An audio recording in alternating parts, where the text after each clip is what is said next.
BRS party నాయకురాలు liquor స్కామ్లో చిప్పకోడు తిని చాలా అద్భుతంగా బయటకు వచ్చినటువంటి కవిత గారు కూడా ఫైనల్లీ పవన్ కళ్యాణ్ గారి గురించి ఏదో ఒకటి మాట్లాడాలి అని చెప్పే ఫ్రేమ్ అవ్వాలనో, లేదంటే సెలబ్రిటీగా ఈ మధ్యన ఆవిడకి తగ్గుతున్నటువంటి స్థాయిని పెంచుకోవాలనో ఏం చేశారనేది మనకైతే తెలియదు. కానీ ఆమె కూడా ప్రస్తుతానికి పవన్ కళ్యాణ్ గారిని ఆయన అసలు నాయకుడిగా కానీ అసలు మేము లెక్కే లేదు, లెక్క చేయట్లేదు అనుకునే స్థాయిలో మాట్లాడారు. దీని గురించి తెలంగాణకి సంబంధించి విద్యార్థి విభాగం నాయకుడు, ఉస్మానియా యూనివర్సిటీ విద్యార్థి విభాగం నాయకుడిగా ఉన్నటువంటి మిరియాల రామకృష్ణ ఖమ్మం జనసేన పార్టీ ఎమ్మెల్యే క్యాండిడేట్గా కూడా ఆయన నిలబడి పోటీ చేసినటువంటి పరిస్థితి. ఆయన అడిగి తెలుసుకుందాం అసలు ఆయన ఏమంటారనేది.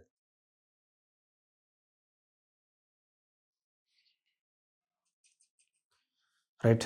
హలో హలో రామకృష్ణ గారు. చెప్పండి హరీష్ గారు. సార్ నమస్తే సార్. ఇది కవిత గారు మాట్లాడినటువంటి మాటలు మీరు వినే ఉంటారు. మీ అధినేత పవన్ కళ్యాణ్ గారి గురించి బీఆర్ఎస్ పార్టీ నాయకురాలు, మాజీ సీఎం గారి కూతురు, ఎమ్మెల్సీ ఏమంటారు? మీరు ఏమంటారు? అసలు ఆమెని పవన్ కళ్యాణ్ గారి గురించి అసలు పవన్ కళ్యాణ్ గారిని కేరే చేయట్లేదు, అసలు ఒక నాయకుడిగానే చూడట్లేదు అనే మాటలు మాట్లాడారు. ఎలా చూస్తారు?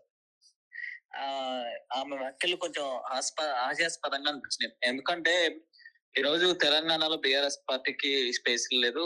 అంతకుమించి ఆమె నాయకురాలుగా ఆమెని ఎవరు అసలు చూసే పరిస్థితి అయితే ఈరోజు తెలంగాణలో లేదు. దానికి సంబంధించి ఆమె ఉనికిని కాపాడుకోవటానికి, లేకపోతే ఆమె ఉందని తెలియజేయడానికి ఇలాంటి వ్యాఖ్యలు చేస్తున్నట్లు అనిపిస్తా ఉంది.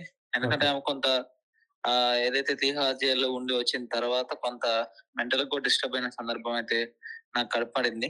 ఎందుకంటే ఒక ఓట్ల ద్వారా ఎన్నుకోబడిన ఒక నాయకుడు 21 సీట్లు 2/2 అతను సొంతగా పార్టీ పెట్టి 10 సంవత్సరాలు కష్టపడి ఆ స్థాయికి తెచ్చి డిప్యూటీ సీఎం స్థాయికి ఎదిగి దేశంలోని అనేక మంది నాయకులు ఒక ప్రశంసలు అందుకున్న నాయకుడి పవన్ కళ్యాణ్ గారిని పట్టుకుని ఏదో అన్ఫార్చునేట్లీ ఆయన డిప్యూటీ సీఎం అయినట్లు, లేకపోతే అతను నేను లీడర్ గా భావించట్లేదు అని ఆమె మాట్లాడిన వ్యాఖ్యలు ఖచ్చితంగా హాస్యాస్పదంగా ఉన్నాయి.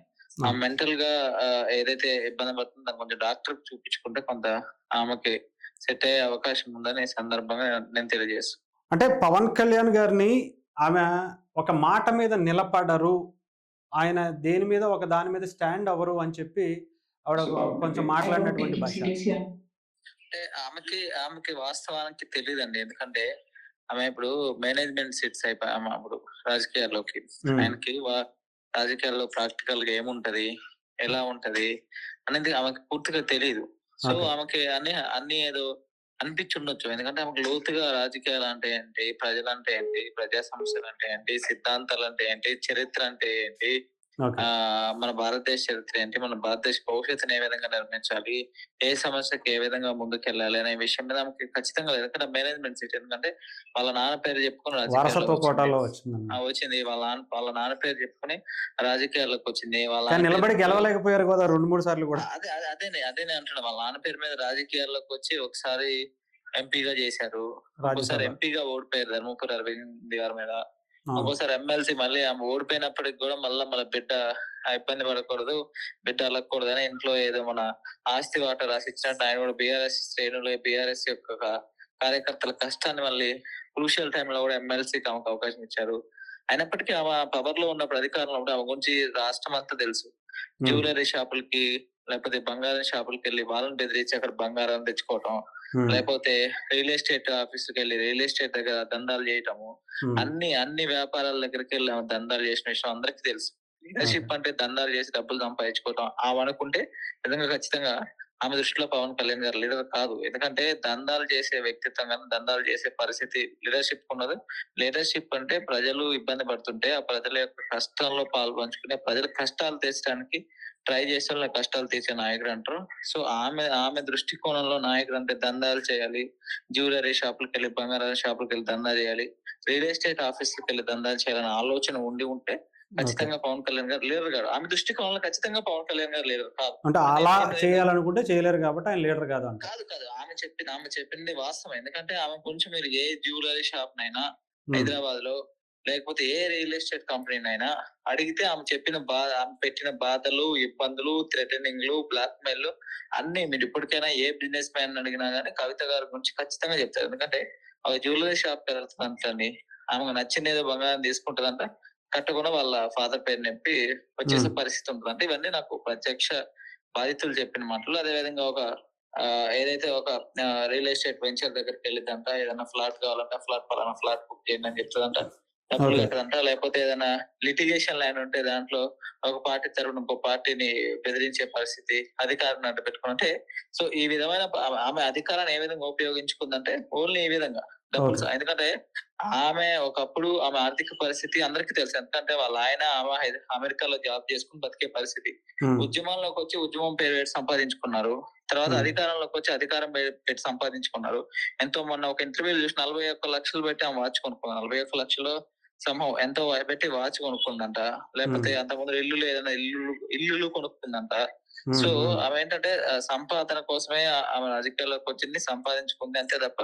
సో కొంచెం అటెన్షన్ చేయడానికి ఇప్పుడు పవన్ కళ్యాణ్ గారి యొక్క స్థాయి పెరిగింది కాబట్టి సౌత్ ఇండియాలో ఇండియా అటెన్షన్ గ్రాప్ చేయడానికి, తెలుగు రాష్ట్రాల అటెన్షన్ గ్రాప్ చేయడానికి, ఆమె ఉనికిని కాపాడుకోవడానికి ఇలాంటి వ్యాఖ్యలు చేసిందని అది కూడా సెంట్రల్, అది కూడా నేషనల్ మీడియాకి సంబంధించినటువంటి ఛానల్లో మాట్లాడడం ఇలాంటి. అంటే నేను అదే అంటున్నా, ఆమెకి తెలియదేమో నేషనల్ మీడియాలో పవన్ కళ్యాణ్ గారి గురించి ఎలాంటి చర్చ ఉంది, నేషనల్ జర్నలిస్టుల దగ్గర పవన్ కళ్యాణ్ గారి పేరు ఎలా ఉంది, national leaders including chief ministers of ఏదైనా ఏ పార్టీ అయినా ఏ విధంగా ఉంది అనేది ఆమెకు తెలియకపోవచ్చు. ఎందుకంటే తిహార్ లో జైల్లో ఉండొచ్చింది. తిహార్ జైలు నుంచి వచ్చిన తర్వాత కొన్ని రోజులు హనీమూన్ పీరియడ్ లాగా ఎంజాయ్ చేసింది. సో ఆమెకి తెలియదు. తెలియని తనంలో అంటే 3 కారణాలండి. తెలియని తనం ఒకటి, అటెన్షన్ అంటే తెలియని తనం అంటే ఆమె మేనేజ్మెంట్ సీట్ చెప్పాక. రెండోది ఆమెకి అటెన్షన్ గ్రాప్ చేయడానికి. ఇక అంతే ఆమెకు టైం అండి. ఇప్పుడు అంటే మీరు మీ పార్టీకి సంబంధించిన దీన్ని సీరియస్ గా తీసుకోబోతున్నారా తెలంగాణలో? మేము తెలంగాణ ప్రజలు మొన్నటి వరకు ఇప్పుడు చెప్తున్నా అండి, మొన్నటి వరకు ఇప్పుడు మీ ఇంట్లో మీ పాప ఉందండి, మీ గారాబం కోసం ఏదో ఒకటి తీసుకున్నా బుజ్జి కన్నా అంటుంటారు మీ పాపను మీరు కూడా. అట్లా వాళ్ళ నాన్న బుజ్జి కన్నా అది ఇది ఇస్తే ఆమె పైత్యాన్ని, ఆమె పిచ్చిని మొన్నటి వరకు తట్టుకున్నాం మేము తెలంగాణ ప్రజలు. అసలు బీఆర్ఎస్ ఓడిపోవటానికి ఏమో 30% కారణం వాళ్ళ నాన్నగారు ఏమని రాజపుత్రిక అంటారు కదా, రాజపుత్రిక లాగా ఆమెకు పవర్స్ అధికారాలు ఇచ్చి మా తెలంగాణ ప్రజల మీద దాన్ని ఏమంటారు వదిలేశారు. ఆమె చేసిన అరాచకాలు కూడా కారణం. సో ఆమె వ్యాఖ్యలను మేము పట్టించుకోవట్లేదు, ప్రజలు పట్టించుకోవట్లేదు. కానీ కవిత గారి విషయంలో కేసీఆర్ గారు గాని, వారి కుటుంబం వాళ్ళ బ్రదర్ కేటీఆర్ గాని, హరీష్ రావు గారు గాని కొంత ఆమె విషయంలో జాగ్రత్తలు చెప్పాలి. ఎందుకంటే అప్పుడు పవర్ లేనప్పుడు ఒక విధంగా ఉంటది, పవర్ ఉన్నప్పుడు పవర్ లేనప్పుడు ఇంకో విధంగా ఉంటది.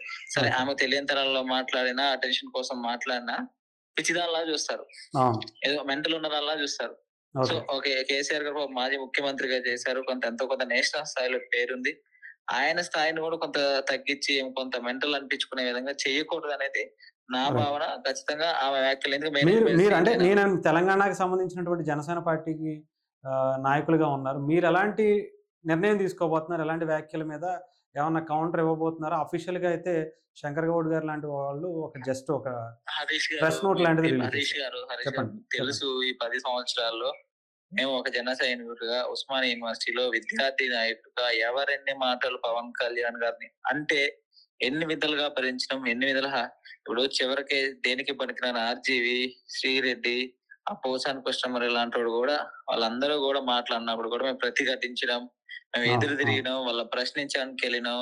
వాళ్ళని ప్రశ్నించడానికి వెళ్తే వాళ్ళ మా మీద పోలీసులతో దాడులు చేపించారు. ఇవన్నీ అంటే చాలా ఈ 10 సంవత్సరాల్లో పవన్ కళ్యాణ్ గారి మీద వచ్చాడు మాటలు చూసినాం అండి. ఏమో ఇప్పుడు పోసాని కృష్ణమరి టైప్ ఏమో ఒక టైపు, ఆర్జీవి టైప్. ఇక మేము ఇప్పుడు ఏంటంటే అదే కేటగిరీలో లెక్కేసేస్తున్నారు మీరు కూడా. అప్పుడు పవన్ కళ్యాణ్ గారి స్థాయి ఏంటంటే ప్రజలు నిర్ణయించేశారు ఆల్రెడీ. డిప్యూటీ సీఎం ఇచ్చారు, 21 సీట్లు పొత్తులో వస్తే 21 సీట్లు గెలిపించారు, 2 సీట్లు గెలిపించారు. ఎక్కడికి వెళ్ళినా బ్రహ్మనాథం పడుతున్నారు. ప్రభుత్వ కార్యక్రమం, రాజకీయ కార్యక్రమం మహారాష్ట్ర వెళ్ళినా, తమిళనాడు వెళ్ళినా, కేరళ వెళ్ళినా, కర్ణాటక వెళ్ళినా, ఢిల్లీ వెళ్ళినా, ఎక్కడికి వెళ్ళినా బ్రహ్మానందం పడుతున్నారు. ఇప్పుడు ఏనుగు వెళ్తుంటే కుక్కలు మరుగుతూ ఉంటాయి. సో మేము కూడా దీన్ని ఆ విధంగానే చూస్తాం. రైట్ ఇప్పుడు వీళ్ళందరూ క్లబ్ ఉంది కదా, ఆ. ఆర్జీవి, పోసాని కృష్ణమూర్తి, రైట్ శ్రీరెడ్డి. సో ఈ క్లబ్ లో మేము ఒక మెంబర్ గా మేము భావిస్తాం తప్ప పెద్దగా సీరియస్ గా తీసుకున్న పరిస్థితి ఉండదు. కాకపోతే ఇంకా దీని పరిణామాలు మాత్రం ఖచ్చితంగా వాళ్ళు ఫేస్ చేయాల్సిన సందర్భం అయితే భవిష్యత్తులో మాత్రం సృష్టించబడుతుంది అని మాత్రం ఖచ్చితంగా నేను తెలియజేస్తాను. రైట్ అండి ఆర్కే గారు. Okay thank you. Okay thank you. So ఇదండి జనసేన పార్టీ కూడా అంటే ఇలా మాట్లాడడం, పవన్ కళ్యాణ్ గారి మీద మాట్లాడితే ఎవరైనా సరే ఫామ్లో లేని వాళ్ళు కూడా మేము కూడా ఉన్నాము అని చెప్పే ప్రయత్నం ఉంటుంది అని చెప్పి వాళ్ళు కూడా అంటున్నారు.